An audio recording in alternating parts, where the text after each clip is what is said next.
Oi, Josi. Estamos aqui aguardando a entrada da Carolina. Eba, deu certo. Oi, Helena, tudo bem? Como é que você Tudo bom, tá? Carol? Tudo Tô bem, ótimo. obrigada pelo convite. Eu que agradeço você participar dessa live aqui junto comigo hoje à tarde, para a gente Ah, com falar de certeza. abuso sexual. Isso, é uma honra, viu, Helena? Admiro demais seu trabalho. Tenho visto os teus vídeos também, estou sempre te seguindo aqui no Instagram, então estou super feliz. Não estou no Brasil, eu estou no período de férias aqui, chego em janeiro do Brasil, mas fiz questão de estar nessa contigo. Ai, que ótimo. Fiquei muito feliz que você aceitou. Não é? A Carol, para quem ainda não conhece, a Carolina Arcari, ela é autora deste livro, que é o Pipo e Fifi, que é um livro que ela escreveu para ensinar as mães, aos pais, aos educadores, ensinar para a criança como a criança se prevenir do abuso sexual. E essa conversa nossa hoje é exatamente sobre esse tema, que é um tema, né, tão difícil, um tema tão delicado, porque a gente falar de abuso sexual é falar de um crime. E o que a gente não quer pensar como pai nem mãe é que nossos filhos possam passar por um crime como esse. E o que a gente mais quer é que eles se protejam, que eles sejam protegidos. Mas, para que eles possam se proteger, a gente não adianta negar, porque quando a gente nega, a gente não aprende sobre o que de fato acontece, né? A gente não aprende sobre como ajudar os nossos filhos a identificar que eles podem estar numa situação de risco, a gente não aprende a identificar que pessoas, né, de fato, são ameaçadoras para os nossos filhos, a gente não vai entender o que a gente pode fazer como pai ou como mãe para ajudar os nossos filhos a se proteger de um abuso sexual. E muitas vezes, quando a gente nega, a gente fica achando que se a gente negar, isso não vai acontecer com os nossos filhos. Mas infelizmente não é assim. Né? O que vai proteger o seu filho não é a gente achar que sem falar, se a gente não falar sobre o assunto, a gente está protegendo eles. Aquele fato não vai acontecer. Não, o fato pode acontecer porque o abuso sexual, ele não tem uma, como é que eu diria, ele não tem uma escolha de, vai acontecer nesta classe social, nesta outra ou naquela, ou com a criança, ou com o adolescente, ou com o adulto, ou com, enfim, ele pode acontecer e principalmente quando a gente se encontra numa situação de vulnerabilidade. Portanto, a gente se fortalecer para evitar que isso aconteça. Esse é o meu propósito aqui hoje, junto com a Caroline, para a gente trabalhar isso com vocês. Então, antes de começar, né, e para mostrar para vocês que de fato um abuso sexual acontece, eu vou mostrar aqui para vocês o panorama, né, do abuso sexual aqui no Brasil. A gente tem aqui um gráfico, que é um gráfico. Cadê? Deixa eu achar aqui meu gráfico. Que é um gráfico que foi publicado, né, no site G1, onde ele mostra para a gente esse dado. E é importante para a gente entender. Deixa eu achar aqui. Ai.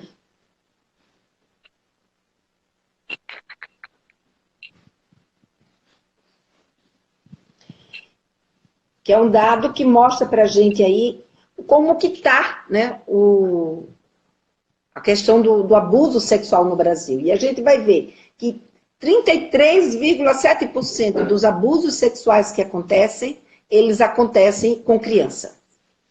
Que 39, ou seja, quase 40% dos abusos sexuais que acontecem com adolescente. Então, veja, é um índice muito alto. A gente precisa olhar para isso com muito mais cuidado. E mais, que desses abusos sexuais, quase 70% dos abusos sexuais que acontecem na residência das crianças ou dos adolescentes, quase 70% é com criança e quase 60% com adolescente, 58% com adolescente. Ou seja, a maior parte dos abusos sexuais que ocorrem nas residências ou com pessoas que são próximas dos familiares. Mas isso a Caroline daqui a pouco vai falar um pouquinho para a gente sobre essa questão do perfil desse abusador sexual. Então, o que eu queria trazer, assim, de uma maneira mais geral, né, é que existe esse quadro, e mais, né, que em geral, esse abusador, ele é do sexo masculino, mas não só do sexo masculino, a gente também tem casos, a gente também tem aí notificações de mulheres que também abusam de crianças e abusam de adolescentes, né? E nós temos também que dentro das vítimas, as vítimas do gênero feminino, ou seja, as meninas, elas são mais abusadas sexualmente do que os meninos. Então, 74,2% das meninas são meninas e 25,8% são meninos. E isso, quando a gente fala de criança, e quando a gente fala de adolescente, cai bastante o número de meninos, mas não quer dizer que não aconteça também com os meninos adolescentes. Mas aí ele baixa para 7,6% dos casos são com meninos adolescentes e 92,4% dos casos são com as meninas adolescentes. Então, gente, muito cuidado, né? A gente precisa ter na nossa educação sexual e no formato como a gente lida com os nossos filhos, para que a gente, de fato, possa conseguir protegê-los de um crime como esse. E aí, já que eu comecei, Carol, fazendo esse panorama, né, eu queria que você abrisse contando para a gente um pouco mais sobre essa realidade, né, que, de fato, como é que você tem visto, né, esses casos de abuso sexual que acontecem aqui no Brasil, e já que você está fora, se você tem alguma notícia, algum parâmetro diferente, né, com outros países, se a gente está mais ou menos, né, como é que a gente está lidando, né, com esse tipo de situação, quem é esse abusador e como que a gente pode lidar com ele, né, e preparar nossas crianças. A gente vai conversando devagarinho. Eu joguei logo 4 perguntas, mas vamos começar com o perfil. Ok, se eu esquecer de alguma coisa, você vai resgatando aí, Helena. Pode mandar as perguntas. Você apresentou os dados do Ministério da Saúde, né? Eles são dados de 2011 até 2017. Realmente dá para a gente ter uma ideia, né, de como esse fenômeno se apresenta no nosso país, no Brasil. E realmente é isso. Esses dados mostram que nós, principalmente familiares, nós não temos muita noção de como é comum a violência sexual. Muitas vezes a gente vê na mídia, normalmente para a mídia vão casos que chamam mais atenção, casos em que a agressão física, muitas vezes até seguida de morte, né, do assassinato da criança, acontece. Então a gente acaba construindo uma noção distorcida do que é violência sexual.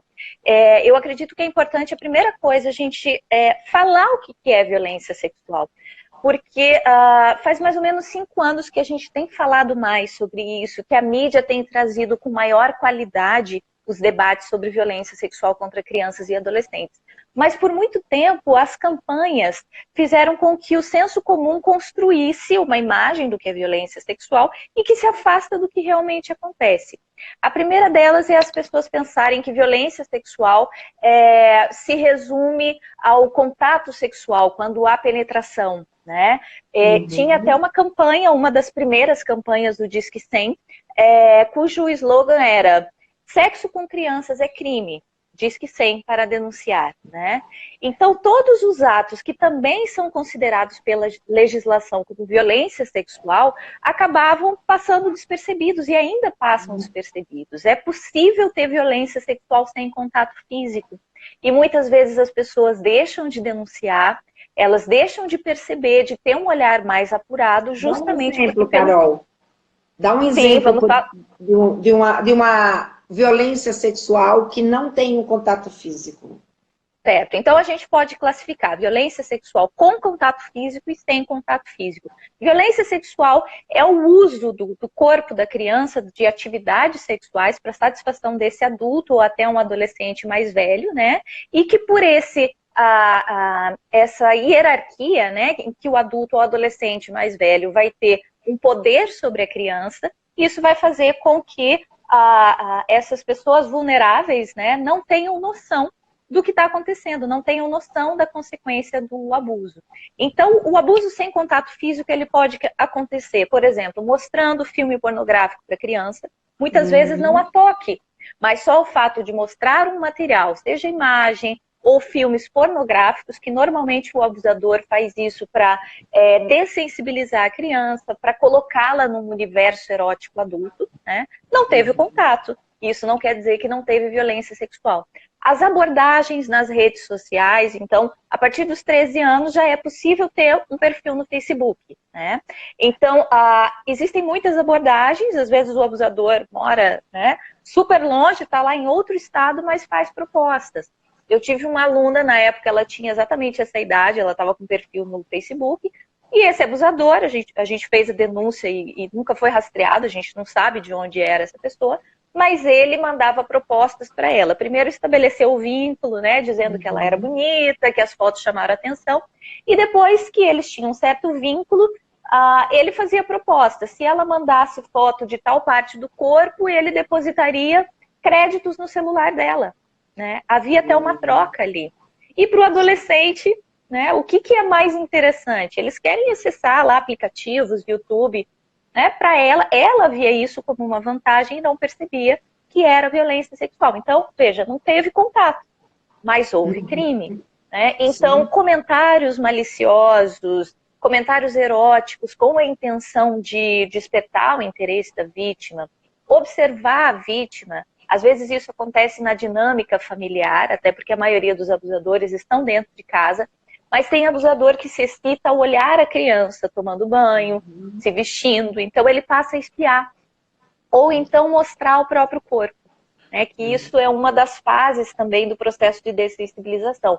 Passa a andar... Pode falar. O Instituto Kaplan teve uma época que ele tinha um serviço que se chamava SO Sex. E nesse serviço, os adolescentes ligavam para a gente para tirar dúvida, conversar, né, saber informações. E uma vez, um adolescente de 14 anos, ele conversou comigo que a mãe dele, todas as noites, quando ele estava dormindo, ela ia lá e ficava observando os genitais dele. E você veja a dificuldade. Ele dizia assim, Lena, eu fingia que eu estava dormindo para não deixá-la constrangida.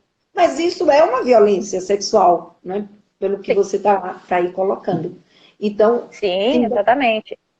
E interessante esse caso, né, que envolve uma mulher, que a gente vai falar um pouquinho mais para frente, quem são esses autores da violência, né? Mas é isso mesmo, acho que a primeira coisa, o primeiro passo é a gente entender o que é a violência sexual, que ela pode acontecer sem contato físico.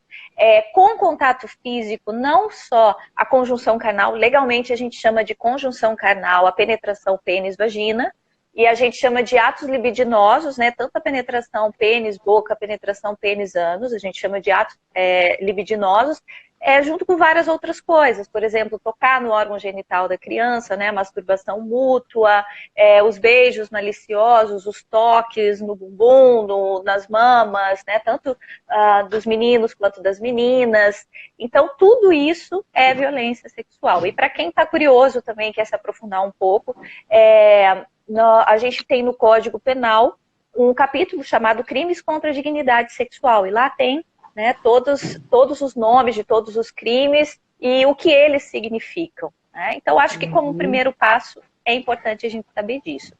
O segundo ponto, Helena, e é uma coisa muito importante, a gente tem que desconstruir também aquele mito de que o abusador é aquela pessoa mal vestida, com uma cara estranha, né?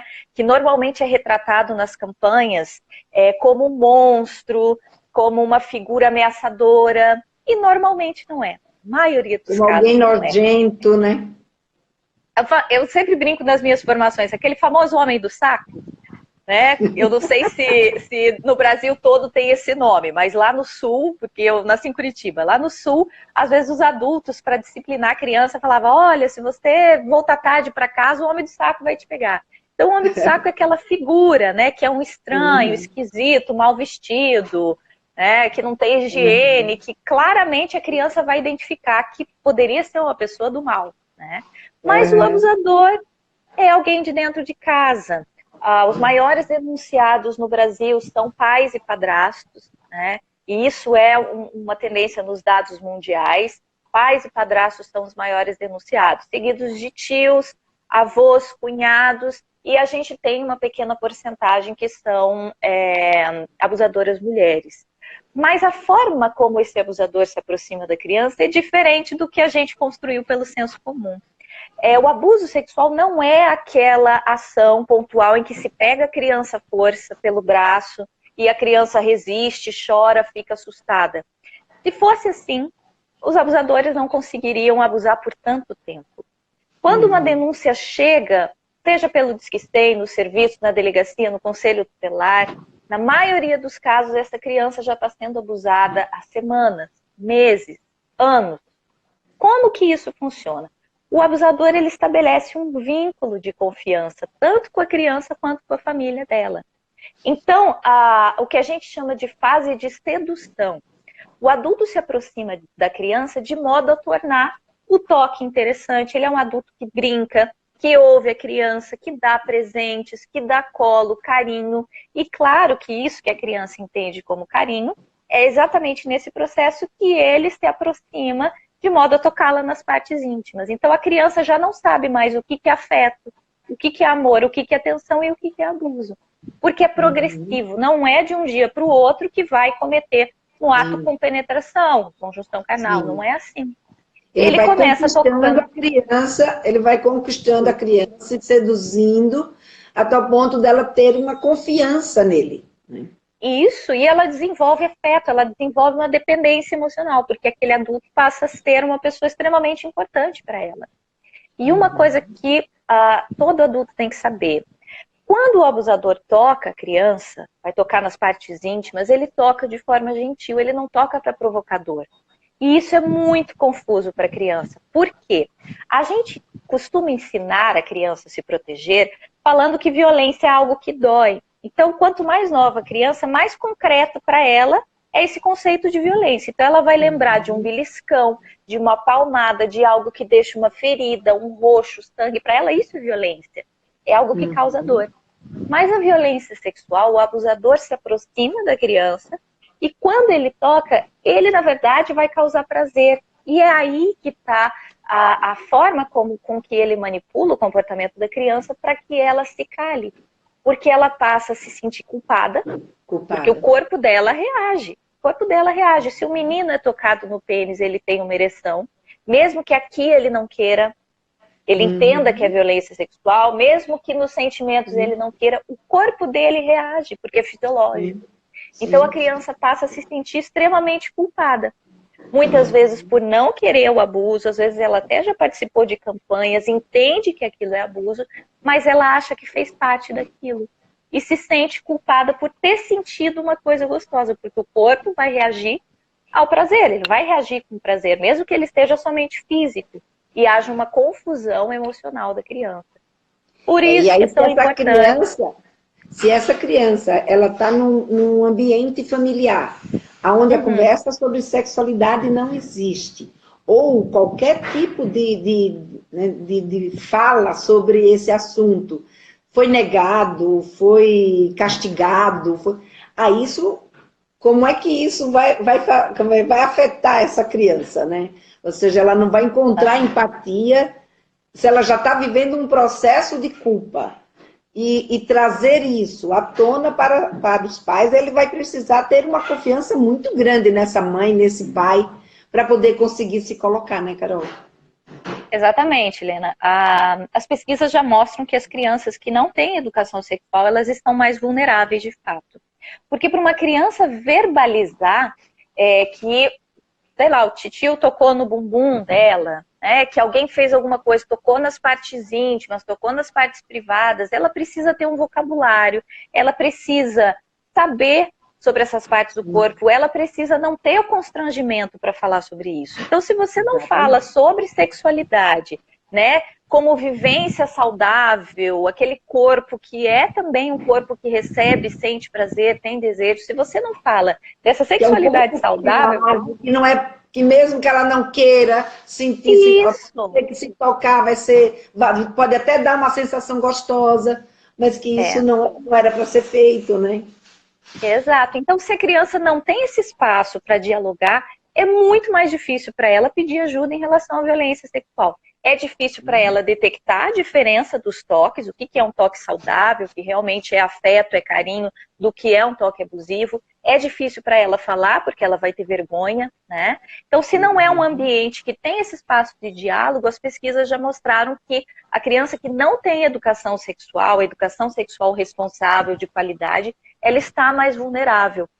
Crianças que passaram em algum momento por programas de educação sexual, que sabem sobre o corpo, sabem os limites, sabem dar nome para as partes íntimas, vulva, pênis, ou que seja o apelido, né? Não tem problema. O ideal é que não seja o apelido, mas desde que exista, se a família se sente mais confortável, pode ser a pepeca, o pipi, enfim, as crianças que sabem essas coisas básicas, elas podem estar até 6 vezes menos vulneráveis à violência sexual.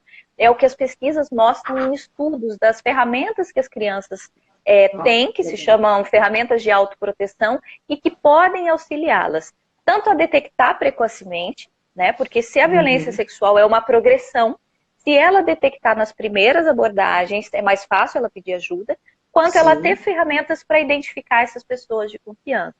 Então, você traz um ponto interessante, porque se esse processo, que o nome já diz, é um processo, não é um ato invasivo, imediato, se essa criança ela tem essa possibilidade de ter com quem conversar, e à medida que ela começa a perceber, ainda há tempo da criança pedir ajuda antes mesmo que ela sofra de fato uma violência física, né?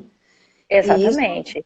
Isso é muito importante para as mães e para os pais terem essa consciência do quanto que o fato da gente poder conversar sobre sexualidade com os nossos filhos pode criar um contexto muito mais empático, né? Um contexto muito mais acolhedor para que essa criança, qualquer sinal, qualquer coisa que ela perceba, chegar ali e poder contar com o pai ou com a mãe numa situação como essa. Exatamente. A prevenção primária é isso, né? As famílias também saberem, né, os responsáveis pelas crianças, o que é essa violência sexual, que ela é progressiva e que é possível a gente detectar sinais também no comportamento da criança. É muito difícil elas verbalizarem. A criança abaixo dos 6 anos a gente costuma detectar por meio das brincadeiras, que acabam sendo muito sexualizadas, do comportamento, a masturbação compulsiva, a maneira como ela brinca com bonequinhos ou desenhos, né? Ou apatia, abandona antigos hábitos de brincar. Então, abaixo dos 6 anos é ainda mais difícil detectar, mas se a gente tiver um olhar mais apurado, entender que esses comportamentos podem vir em conjunto e começar a observar também a relação da criança com algum adulto, seja dentro de casa, da convivência dela, nós estaremos mais habilitados para fazer a denúncia ou ajudar a criança já nessas primeiras abordagens do abusador, né? Uma outra Acho que a gente pode... Só antes de você passar para um outro ponto, uma outra coisa que eu percebi é que uma das maiores dificuldades das famílias também é de ouvir a criança, né?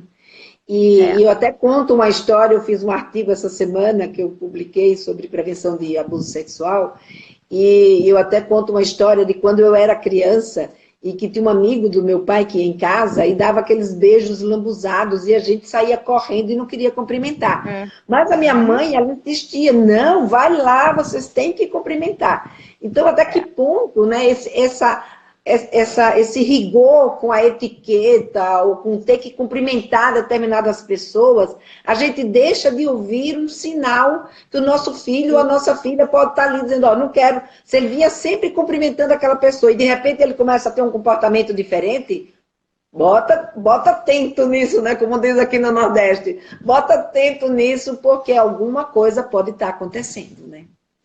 Exatamente. Os adultos precisam também auxiliar, não é só, por exemplo, Pipi e Fifi é uma ferramenta de autoproteção. A gente vai ensinar a criança. E para quem não conhece, isso, esse é o livro aí. da Caroline Arcari. Ela escreveu para ensinar as mães e aos pais e os educadores a ensinar a criança a se prevenir de um abuso sexual. Isso mesmo. Então, Pipi Fifi é uma ferramenta. A gente lê para a criança, o ideal é que essa leitura seja feita várias vezes, porque também em cada faixa etária, em cada momento da vida, a criança vai ter uma percepção diferente sobre essa história. Mas só isso não tem uma efetividade tão grande. Os adultos têm a responsabilidade de criar um ambiente seguro. Então, a gente cria um ambiente seguro se informando sobre isso, tendo comportamentos que facilitem também e deixem a criança menos vulnerável. Se a gente força a criança a abraçar parente, a beijar estranhos, a sentar no colo do Papai Noel, que a gente está bem nessa época agora, né? Não vai adiantar depois ler o Pipi e Fifi e falar, olha, você pode dizer não quando não quiser ser tocada. Será mesmo? Se ela é obrigada a dar abraço no tio, a beijar a mão do vô para dar benção, né? Porque a gente tem essa questão cultural. Se a gente obriga a criança e depois fala que o corpo é dela, a gente não está sendo coerente, né? Exatamente. Carol, mas aí eu vou deixar meu filho ser mal educado, então se ele não quiser cumprimentar, ele não vai cumprimentar? Olha, é muito importante a criança ser simpática, sim. Isso faz parte das habilidades sociais. Agora, ela pode dar um abraço, ela pode dar um beijo, ou ela pode dar um beijinho de longe, ela pode dar oi assim, ela pode falar, e aí, tudo bem? Ela pode estender a mão. A cabeça. E aí, valeu? Porque nós adultos também, quando a gente não quer, a gente tem as formas de cumprimentar, né? A gente pode dar um oi, opa! E a criança precisa dessa liberdade. Porque senão não vai funcionar você querer ensinar autoproteção e ao mesmo tempo forçá-la. Existem sim essas questões culturais. Eu estive em São Carlos e lá eu atendi a comunidade, também comunidade rural, lugares mais afastados. E os pais me relataram, Carol, é muito difícil porque às vezes a gente tem as pessoas mais velhas, os idosos, que vêm de uma cultura em que pedir benção, beijar a mão, né, é um sinal de respeito. E um dos avós, um avô que estava lá, ele tinha mais ou menos 70 e tantos anos, e foi fantástica a fala dele. Depois que ele ouviu a palestra, ele falou assim, Carol, eu vou fazer uma reunião, ele falou, eu vou fazer uma reunião lá em casa, porque a gente realmente tem que mudar isso, né? Se é para o bem da criança, eu abro mão da minha bênção, então. E eu achei isso maravilhoso, porque é uma questão da gente tensionar isso, trazer, sabe? Vamos ver o que é melhor para a criança. Será que realmente isso é tão necessário? Será que existem outras formas de pedir bênção? Será que as crianças estão se sentindo confortáveis em fazer isso? Então é possível a gente providenciar essas mudanças e conversar entre os adultos, não ter vergonha, né? Tem muita gente que fala, ai, como é que eu vou falar, né, para o tio da criança que ela não gosta de beijar? Fala, olha, ela é assim, cada criança é de um jeito. Eu falei para ela que ela pode ter outras formas de cumprimentar e eu acho que é importante todos nós respeitar. Né? Então, realmente, isso demanda uma mudança na dinâmica familiar. Porque culturalmente o brasileiro tem essa coisa de chegar junto, de abraçar, de beijar. E daí fica, dá dê um beijo, abraça, pega, não, vai lá. E a criança precisa, de fato, ter vontade, né? Ter vontade, vai lá e dar um beijo. Mas se ela não tiver vontade, vamos respeitar. Pode, no máximo, eu acredito, perguntar para essa criança por que você não quis dar o beijo. Né? Perfeito. O que ela tem para dizer a esse respeito? Claro, claro. Perfeito, Helena. Eu acho que o diálogo ele tem que estar mediando tudo isso, né? Nós temos que perceber essas incoerências, porque nós adultos acabamos, sim, fortalecendo essa vulnerabilidade quando a gente faz isso, quando a gente força a criança, quando a gente não ouve. Muitas crianças tentam contar para alguém e alguém desqualifica a fala delas, né? Eu falo, da onde se inventou essa mentira? Exatamente. Existe esse mito também, Helena, de que a criança mente sobre abuso sexual. Na minha experiência, que está bem conectada com as estatísticas também, menos de 3% dos casos a criança está mentindo. Né? Então, se a gente colocar na balança 97% de chances de uma criança estar falando a verdade se ela relata alguma coisa. Então, a gente tem que levar isso em conta. E se uma criança contar, acreditar. Esse é o primeiro passo. Né? Então, a gente tem que desconstruir esse mito de que é muito fácil a criança mentir. Não é, tá? Inclusive, se uma criança, existe aí uma implantação de memória, né? Às vezes algum parente coloca essa memória na criança, um bom profissional logo detecta, né? Porque a violência sexual, ela é uma dinâmica muito complexa. Não é simplesmente falar para a criança, né? Ah, fale que fulano tocou. Uma criança que tem uma história de violência sexual, normalmente as abordagens são muito variadas desse abusador. Então, um bom profissional detecta, assim, nas primeiras conversas. Então, esse mito tem que ser abandonado. É muito provável que essa criança esteja falando a verdade, até ela busca ajuda. Que legal. Muito bom. E me fala um pouco agora, Carol, por que que você resolveu escrever o Pipo e Fifi? A Pipo e Fifi foi uma caminhada interessante, porque eu não pensava em ser escritora, e hoje essa é a minha profissão, né? Eu sou pedagoga, e eu morei 15 anos em Goiás, e lá eu fui diretora de um projeto de um projeto social chamado Escola de Ser. Foi um projeto que existiu por 10 anos, atendia crianças e adolescentes em situação de vulnerabilidade social da periferia dessa cidade, uma cidade de 200 mil habitantes no sudoeste goiano. E trabalhando com as crianças, a gente tinha aulas e oficinas de educação sexual, e nós percebemos que não tinha uma ferramenta que falasse de forma honesta, didática e simples o que é violência sexual. Então eu comecei a construir, pensar nisso. Né? A minha ideia não era ser escritora, não era ir para a arte da literatura, mas acabou sendo mas necessário. inevitavelmente a gente acaba caminhando, né, para esse lado, exatamente porque falta ferramenta, falta bibliografia, falta Exatamente. com Ferramenta ferramenta didática para a gente poder abordar esse tema, porque é muito delicado, né? E você trabalhou com isso, né, Helena, de produzir materiais. Eu conheço os materiais da Kaplan e são maravilhosos, os jogos, as estratégias, então é isso. E Pipo Fifi, ele surge exatamente para ser esse material de qualidade, para o adulto também aprender, né, com o livro, e nessa dinâmica de trazer esse assunto de forma palatável, de forma lúdica, acabou fazendo muito sucesso, até porque eu também deixei o arquivo aberto. Qualquer pessoa tem acesso, né, ao Pipo Fifi. E essa também, eu acabei abrindo uma editora, porque eu não quis assinar nenhum contrato e dar os meus direitos autorais para alguma empresa. Então eu abri a minha própria editora para que esses conteúdos fiquem sempre à disposição. Quem quiser comprar, compra. E quem não puder comprar e quiser acessar os nossos vídeos, o PDF e utilizar de qualquer maneira, continue utilizando, né? Então, Pipo e Fifi nasce disso, depois vieram outros livros, tem Gogô, de Onde Vêm os Bebês. Em janeiro a gente vai publicar Cacau, que é uma capivara que vai falar sobre consentimento, exatamente sobre isso que a gente está falando, Helena. A Cacau é uma capivara que gosta de abraçar todos os amigos.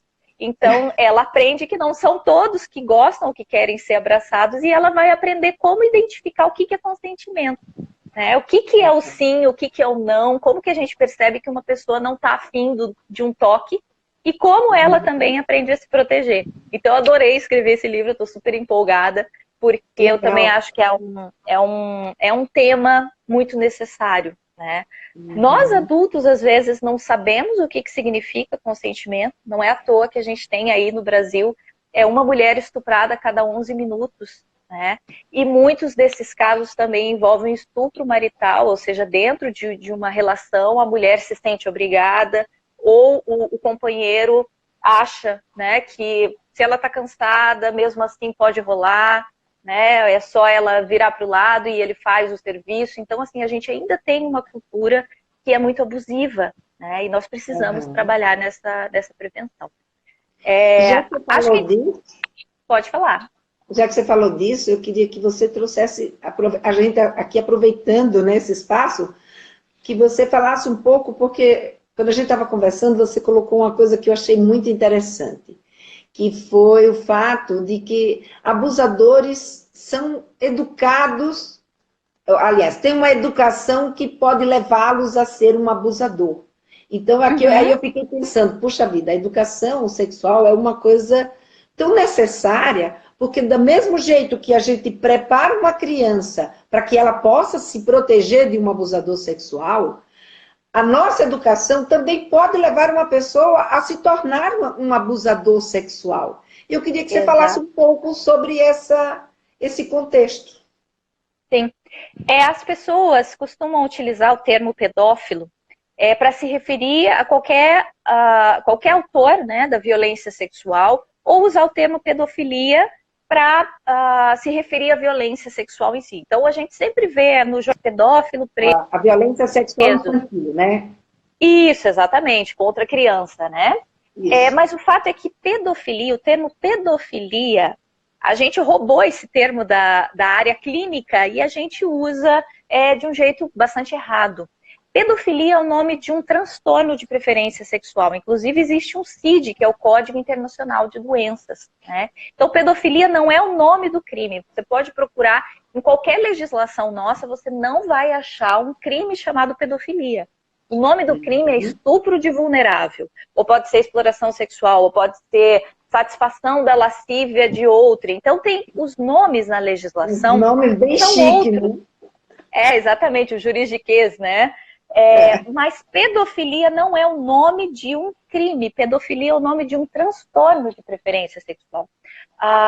De todos os casos, 10% apenas são cometidos por pedófilos, ou seja, pessoas que têm esse transtorno, né? E que precisam de tratamento e que têm um diagnóstico, porque esse diagnóstico tem que ser feito por psiquiatra, enfim. Normalmente o pedófilo ele abusa de crianças de fora do seu ambiente familiar, tá? Ele tem muito mais vítimas do que um abusador ocasional. O abusador ocasional, ele já se refere a 90% das denúncias. Ele não tem transtorno nenhum, tá? Por isso que a gente não pode chamar todo crime de pedofilia e todo autor de violência de pedófilo, porque aí a gente joga tudo para a área clínica, como se se todos fossem doentes e não são.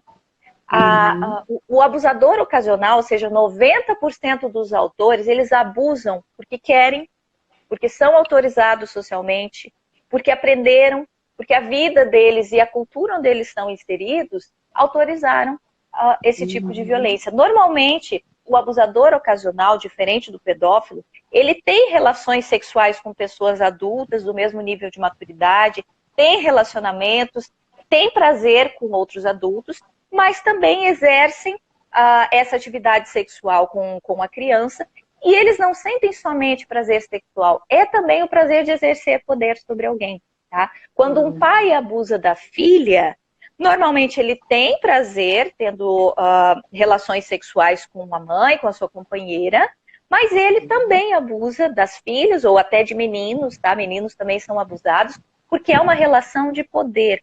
E os abusos acontecem, na maioria das vezes, quando esse adulto se sente humilhado, quando ele perde o emprego. Então, essa relação de poder ela é muito forte, tá? A nossa cultura autoriza os abusadores. Não é que esse abusador é ensinado desde pequenininho, não é que alguém vai ensinar isso, mas são vários elementos da nossa cultura, da nossa sociedade, que vão autorizando progressivamente. Então, veja só, um menino que sempre ouve assim... Se a gente pegar, por exemplo, agora já não é mais tão comum, mas na minha época era muito comum, por exemplo, a gente via a famosa brincadeira do troca-troca. Ou seja, que muitas vezes eram homens mais velhos, né, que fazia brincadeiras sexuais, ou seja, transavam com meninos mais novos, em troca de bala, em troca de... A mesma coisa, né, que você estava falando aqui há pouco. E isso era considerado uma atividade natural, entendeu? Era comum. Todos os meninos, por volta dos seus 10, 11 anos, sei lá, passavam quase que por esse tipo de experiência que se brincava chamando de troca-troca, entendeu? E era naturalizado, né? Um Exato. tipo de abuso. Então, às vezes, a gente tem comportamentos no nosso dia a dia que são abusivos ou que se caracterizam como um abuso sexual, e o próprio abusador nem tem consciência da violência que ele está praticando. Por exemplo, um homem mais velho, eu pego aqui no Nordeste, né? Porque agora eu estou morando aqui em Maceió, né? Então, Que legal! aqui no Nordeste, por exemplo, é muito comum você pegar homens mais velhos que têm relacionamento com meninas de 11, 12 anos, 13, e que eles acham que isso é muito natural, entendeu? É naturalizado, né? E não deixa de ser crime. E realmente é isso. Por isso que a gente tem que fortificar as políticas públicas, a gente tem que falar sobre isso.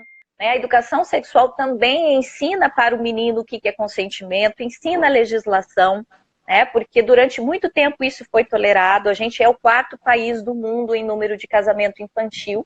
Né? Ou seja, homens mais velhos que estão casados com meninas abaixo aí dos 16 anos, né? Elas têm filhos, elas acabam saindo da escola e elas acabam entrando também num processo abusivo, tendo que cumprir as tarefas domésticas, cuidar desses filhos, e elas vivem nessa relação abusiva, né? Então, sim, é cultural e a gente precisa desconstruir isso por meio da educação. E a gente precisa, nessa educação sexual, falar sobre gênero, né? Que é o grande medo das pessoas. Né? Se criou uma grande confusão. E falar sobre gênero, veja só, Lena, você trouxe aí que a maioria dos abusadores são homens. E a maioria das vítimas são meninas, né? São meninas e mulheres. Se a gente pegar o fenômeno da violência sexual, sem ser especificamente dessa faixa etária. Isso é uma questão de gênero. Se a maioria dos abusadores são homens e a maioria das mulheres são vítimas, e a maioria dos abusadores, homens, não tem um transtorno, isso quer dizer que eles aprendem. Então, está muito vinculado à nossa cultura e à educação. É um menino que é autorizado o tempo todo a objetificar o corpo da mulher. Se numa escola, uma menina, por exemplo, isso já aconteceu muito na minha realidade, uma menina vai com a calça com furinho no joelho.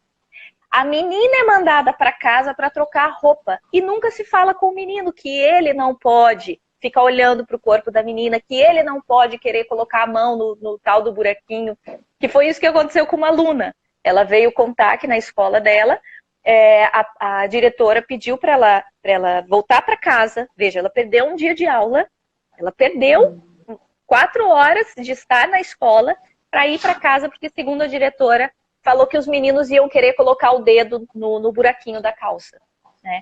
Então, essa menina perdeu 4 horas de aula para privilegiar os meninos, para eles não terem distrações, porque ninguém ensina os meninos que não importa a roupa que a mulher está usando, ele não pode ficar olhando, né, para o corpo dela de forma maliciosa e não pode querer colocar o dedo só porque está com um rasguinho. Então, falar sobre gênero é educar meninos e meninas. Isso não significa permissão, né? Isso não significa ser... Exato. Exatamente, Helena. Isso quer dizer, a gente precisa olhar a nossa realidade. Os dados são esses. A estimativa é que até 36% das meninas e 27% dos meninos até os 12 anos de idade já vivenciaram, estão vivenciando ou vivenciarão alguma situação de violência sexual. Isso não é pouca coisa. Se a maioria dos abusadores são homens e eles são autorizados socialmente, a gente pode fazer o processo inverso. Ou seja, educar meninos, pensar em novas masculinidades, em masculinidades positivas, para que eles não objetifiquem meninas, para que eles entendam o limite deles, para que eles não sejam ensinados que ser homem é exercer poder sobre alguém. Porque basicamente é isso que se ensina aos meninos. Quando a gente fala, por exemplo, segurem suas cabritas que o meu bode está solto. O que a gente quer dizer? Que as meninas têm que se recolher e se proteger, porque aos meninos está autorizado catar ou pegar ou avançar em qualquer uma que tiver solta. Fazer o que quiser, né? Quando vem uma notícia na TV, por exemplo, né, de um estupro, menina foi estuprada, sei lá, voltando do baile funk. Esse menino ouve todo mundo em casa culpabilizar a menina. Ninguém fala que absurdo esse abusador ter feito isso. Fala-se que absurdo a menina voltar para casa 2 da manhã. Ninguém... Alguma coisa ela fez que deu Alguma coisa ela fez. Era roupa. roupa. Para que ele abusasse. Isso, como se os homens fossem uns coitados que tentam se controlar e não conseguem porque, poxa, a saia estava curta, estava bêbada, né? Estava 3 da manhã na rua. E uma coisa importante, Helena, existe esse mito também de que a maioria dos abusadores são homens por causa da testosterona. E que o homem não consegue se segurar, né? Ele tem mais impulso sexual do que a mulher. E não é assim que funciona. Veja que países como a Finlândia, a Suécia, que tem um índice baixíssimo de casos de estupro, quase inexistente, os homens lá têm testosterona também. Não existe uma diferença na genética deles. Por que lá não acontece tanto estupro? Primeiro, claro que é uma sociedade organizada, todos têm as suas necessidades de saúde, educação, né, muito bem com acesso, né, a população tem acesso a isso. A educação, né, sexual existe também nas escolas. O processo de consentimento, de entender o que é consentimento existe. Existe igualdade, uma maior igualdade de gênero se comparado com outros. É importante a gente perceber que se fosse uma questão genética, em países desenvolvidos ia acontecer estupro de qualquer forma. Né? Exatamente. E isso nos leva também a falar sobre uma outra questão. Como você disse, acontece, a violência sexual contra crianças e adolescentes acontece em todas as classes sociais, né? Acontece em todas as etnias, acontece nos 2 gêneros. Mas uma coisa a gente precisa ver que são os agravantes. É claro que a pobreza e a miséria acabam sendo agravantes, a questão de raça também, né? Pelo nosso racismo estrutural, as meninas negras também são as mais afetadas aqui no Brasil, então a gente tem que levar isso em conta também. A gente precisa de um conjunto... que envolve uma relação de poder, e a gente tem culturalmente, né, um conceito de que essa população é uma população que deve obedecer, e eles também têm um aprendizado, né, de submissão, então isso se torna uma situação... coloca essas meninas numa situação de maior vulnerabilidade, né? Sim, só que para a gente se organizar, nós temos ainda 10 minutos. Porque o Instagram, depois de 1 hora, o Instagram expulsa a gente. Corta a gente, né? Então, só para você ter uma ideia aí, para organizar o seu pensamento. Claro, acho que a gente já avançou bastante. Então, a gente falou sobre violência sexual, né? O que é, que ela acontece com ou sem contato físico. Falamos sobre quem é esse abusador, né? A maioria de dentro de casa, a maioria, 90%, não tem um transtorno, então a gente não pode chamar de pedófilo, né? A gente chama de abusador ocasional. Ele aprendeu em algum momento. Então, se ele é autorizado socialmente, a gente pode fazer o processo inverso na prevenção, que é ensinar meninos, é falar sobre masculinidades positivas, é parar de exigir dos meninos que não pode chorar, que tem que ser competitivo, que tem que ser machão, que tem que ser agressivo, porque isso traz um grande potencial para que esse homem frustrado no futuro, que não tem conexão com seus sentimentos, não tem empatia, ele tem o potencial de cometer violência doméstica, violência sexual. Então, isso começa na educação. A gente precisa fortificar políticas públicas, a nossa legislação também, e a responsabilização desses autores de violência tem que acontecer. A gente tem que pensar num futuro, claro, o Brasil ainda não está pronto para isso, mas no tratamento desses autores, né? Porque eles são presos e na prisão eles não têm um processo de reflexão e aprendizado do que fazer com esse impulso sexual. Tomada né? de consciência do que aconteceu, né? Exato, porque eles vão sair da prisão, né? E a tal da castração química, as pessoas não sabem o que é. Elas acham que castração química é fazer algum procedimento cirúrgico e aí aquele homem não vai mais ter ereção. E não é isso. Castração química é hormônio, é uma injeção, não pode ser administrado por mais de 3 ou 6 meses, porque tem reações, né? No fígado, tem a depressão, então não pode, não é um remédio a longo prazo. E outra coisa, se é uma relação de poder, mesmo que esse homem não tenha ereção, ele vai cometer estupro de outras maneiras, com as mãos, com o objeto, seja com lá, a boca, com a boca. Exatamente, né? Então, a castração química, ela não é uma política pública eficaz. A gente tem que pensar na prevenção, no enfrentamento, na educação de meninos e meninas, na responsabilização e também no tratamento desses autores de violência. E a gente precisa falar também quais são esses sinais, né, Helena? Acho que é interessante a gente falar dos sinais, dos comportamentos que a criança pode apresentar se ela está sofrendo abuso sexual, e a gente falar da importância da educação sexual para finalizar. Você vai me avisando aí, tá, Carol? 3 minutos, 2 minutos. Temos então, 8 minutos. Perfeito. Então vamos falar desses sinais que muitas vezes a criança não verbaliza, mas a gente pode perceber na dinâmica, seja na escola, né? A criança passa muito tempo na escola e às vezes é na brincadeira com os colegas, é numa atividade que ela acaba pedindo ajuda até de forma inconsciente. Então, uma criança que passa a ficar apática, comer demais ou para de comer, tem brincadeiras muito erotizadas, né? Com cunho erotizado, adulto, com bonequinhos, animais ou com outros colegas. Diferente daquela descoberta, né, que ali entre 3 e 6 anos a criança às vezes descobre o próprio corpo, o corpo do outro, e tudo isso é muito lúdico. Mas quando a criança vivencia violência sexual, o que ela propõe para os colegas, ou a maneira como ela brinca, lembra muito o universo erótico adulto, né? Então ela usa termos adultos, ela costuma usar força, ela costuma machucar os colegas, né?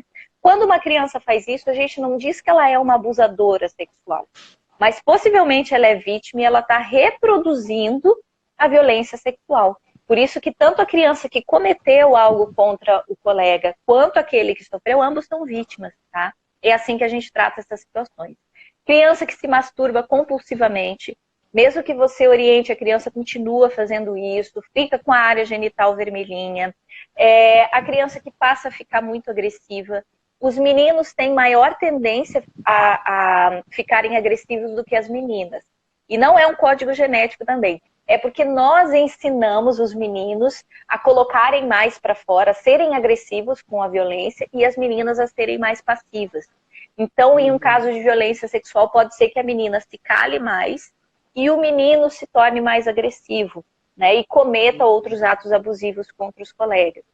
Adolescentes que começam a se colocar em risco, arranjar briga na escola, fazer cortes, né, ferimentos na pele, seja cortes. Eu tinha uma aluna que se machucava nas coxas, que era bem a região que ela entendia, né, que o corpo dela reagia sem ela querer. Ela se machucava com garfo na parte da virilha. Então, fica muito atento a isso. Criança que aparece com hematomas. E sempre, além de perceber esses comportamentos, estar sempre conversando com a criança, se mostrar sempre à disposição, né, para acreditar na criança, para conversar, seja lá sobre o que for. Eu vou repetir que as pesquisas mostram que a criança que tem esse ambiente de diálogo sobre sexualidade em casa ou na escola, elas se mostram menos vulneráveis nessas pesquisas. Elas têm mais ferramentas para identificar a violência sexual e para pedir ajuda. Então, educação sexual, gente, não é ensinar a criança a fazer sexo, não é fazer a criança ter um espaço para ficar, né, rebolando até o chão, como as fake news ficam mostrando aí. Educação sexual é de acordo com a faixa etária, dá todas as informações que a criança ou adolescente precisam para o desenvolvimento saudável. Educação sexual é um direito, não é algo que nós deveríamos pensar se eles vão ter acesso ou não.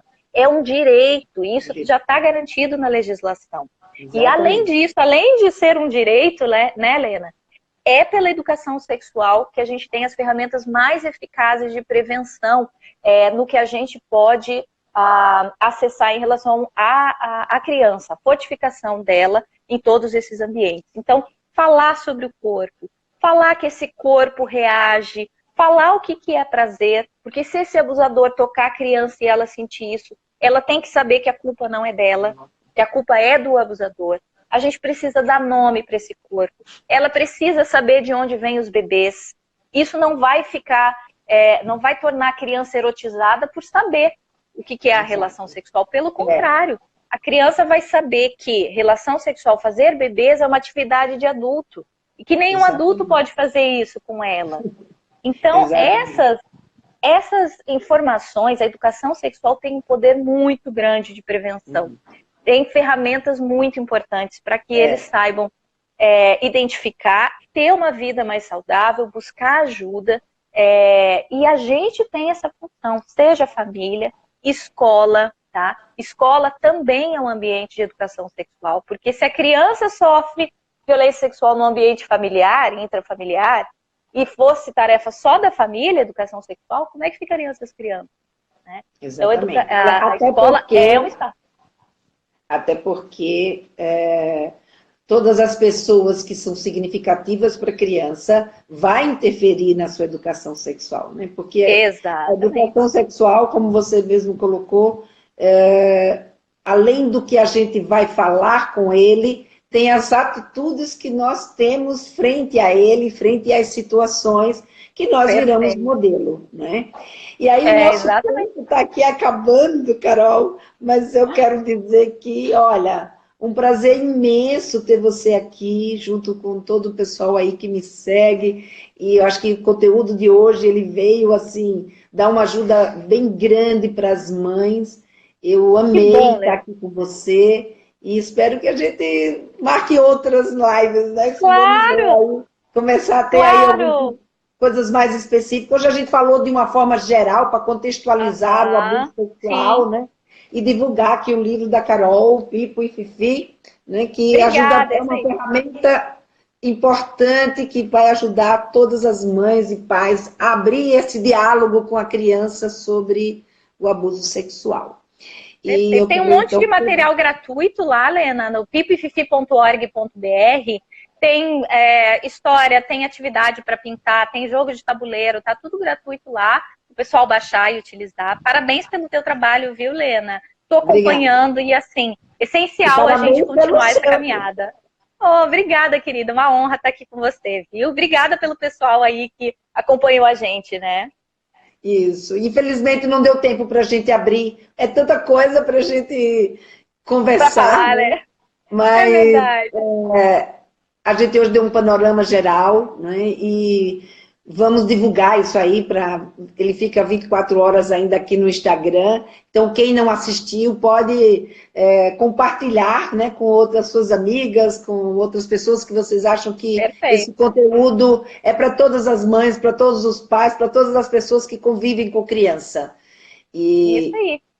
Obrigada mais uma vez, Caroline. Foi um prazer imenso tê-la aqui comigo nessa live de hoje à tarde. Obrigada, querido. Foi só a primeira, né? Foi só a primeira. Foi só a primeira. Tá certo. Eu fiz a primeira com a minha filha, que é ginecologista, aí eu fiz uma com ela. Ai, que legal! Muito bom. Outro modelo, eu e ela no mesmo ambiente. E agora, assim, à distância, você foi a primeira. Foi ótimo. Ai, obrigada. Que legal, que legal.